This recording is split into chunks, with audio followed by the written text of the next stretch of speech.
and so on and so forth. Every time he got caught, all I did was try to figure out how could somebody with an IQ of 146 be so damn stupid. His teacher said he was a genius, especially when it came to math. His brain was like a calculator, but what good did it do? I'm still waiting for the day to come when all them numbers add up to something. Something must have happened to him behind them bars, 'cause ever since then, and we talking 12, 13 years ago, Lewis ain't been right. In the head. He can't finish nothing he start. Sometime he don't even start. Fortunately, he ain't been back to jail, except for a couple of DUIs, and he did have sense enough to stop fooling around with that dope after so many of his friends OD'd. Now all he do is smoke a little reefer, sit in that dreary one-bedroom apartment drinking 1,000,000 ounces of Old English and play chess with the Mexicans. When ain't nobody there but him, which ain't often 'cause he can't stand being by himself more than a few hours, he do crossword puzzles, hard ones, and he good at it.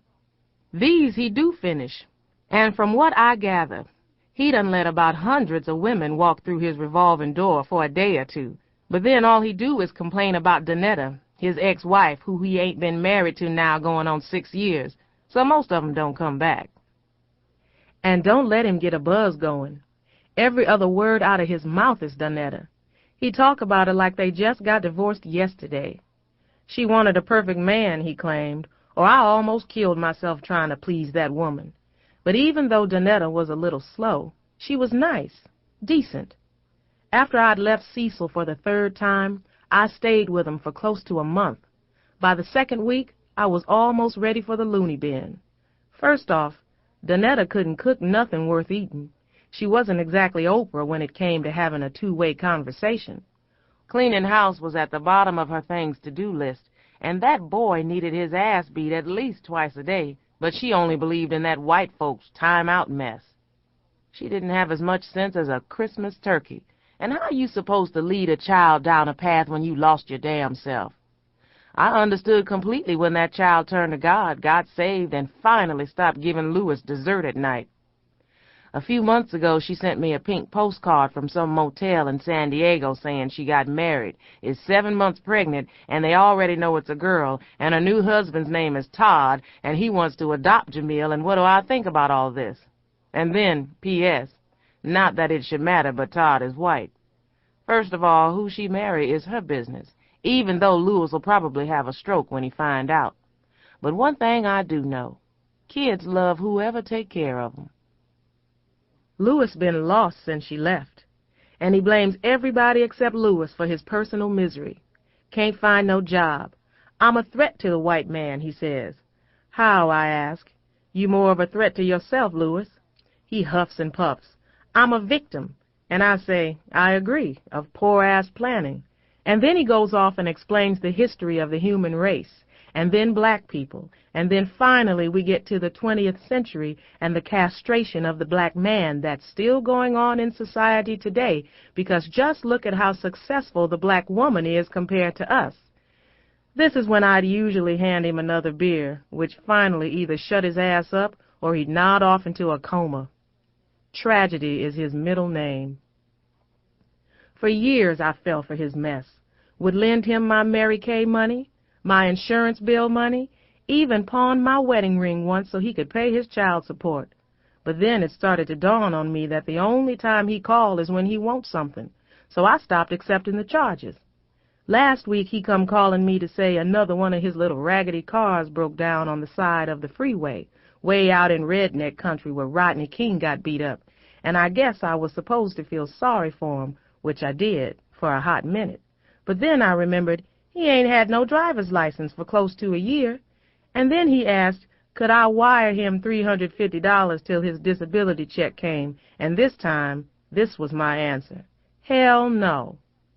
He got mad. You don't care what happens to me, do you, Ma? Don't start that mess with me, Lewis.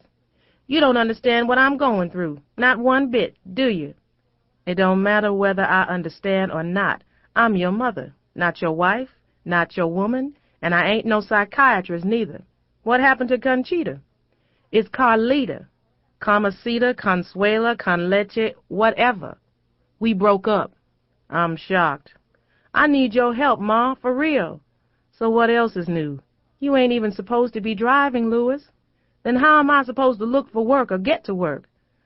I decided to just pretend like I didn't hear him say the word work. I don't know. Call one of your friends, Louis. I ain't got no friends with that kind of money. It's tough out here for black men, Ma, and especially if you handicapped. Don't you know that? I didn't know you was handicapped.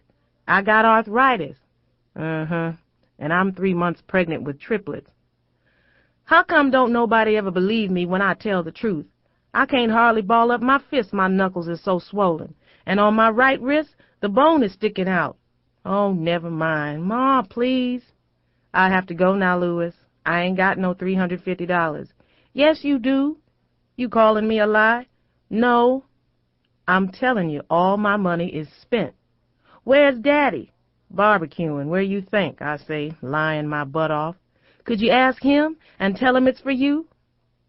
I just started laughing. First of all, I ain't seen Cecil in over a month, but I didn't feel like getting into it right then. He groaned. How about $200 then? That's when I slammed the receiver down because I couldn't stand hearing him beg. My hands were shaking so bad and my heart was beating a mile a minute, so I reached in the kitchen drawer, grabbed my spray, and took 2 or 3 quick puffs. Seemed like he ain't gonna be satisfied till he used me up. That thought alone made me start crying, and I don't like to cry, 'cause it always do me right in. I couldn't get no air to come through my nose or mouth, and I clenched my fist and said in my head, God, give me strength. As I made my way to my room and sat on the edge of the bed, turned on my machine and grabbed that plastic tube and sucked until my palms got slippery and my forehead was so full of sweat that I snatched my wig off and threw it on the floor. I love Louis. Would give him my last breath. Lord knows I don't want nothing bad to happen to him, but Louis got problems I can't solve. It's some things love can do, and it's some things it can't. I can't save him. Hell, I'm trying to figure out how to save myself. Now, Charlotte, she a bull, all right. And I wish I didn't feel like this, but I do. Half the time, I can't stand her. I don't know how her husband can tolerate her ass either. I feel sorry for Al, really. He's one of them pussy-whipped, henpecked kind of husbands, but try to pretend like he's Superman in front of company. Everybody knows Charlotte is a bossy wench from the word go. We ain't spoke this time going on 4 months. I think the record is 5 or 6. I can't remember. But hell, all I did was tell her she need to spend more time at home with them kids, and she went off. When was the last time you worked full-time, took care of 3 kids and a husband, ran a household and 3 laundromats, Mama, huh? Never, I said. So how can you sit there on your high horse telling me what you think I should be doing? Get some help and stop trying to do it all yourself. Do you know how expensive housekeepers is these days? Oh, stop being so damn cheap, Charlotte. You don't have no trouble spending it. Cheap? Let me... I heard Tiffany got expelled and Monique is running her mouth so much in class that she might be next. Who told you this? Janelle? With her big mouth. I know it. I just know it. Well, first of all, it ain't true. It is true. And it's your fault for not being there to keep their behinds in line. I'ma pretend like I didn't hear that. But let me tell you something, Mother. Tiffany did not get expelled. She got sent home for wearing too much perfume, 'cause half the class, including the teachers, started getting nauseous. And for your information, Monique just told a joke that made everybody laugh. I knew she was lying through her teeth, but I didn't dare say it, so I just said, uh-huh.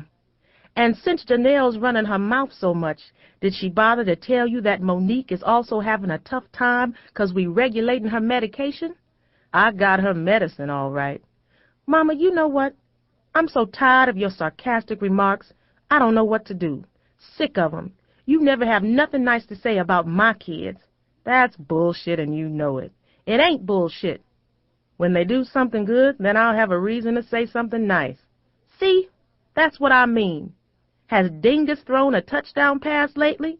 And what about your darling Shanice? Did she get straight A's again?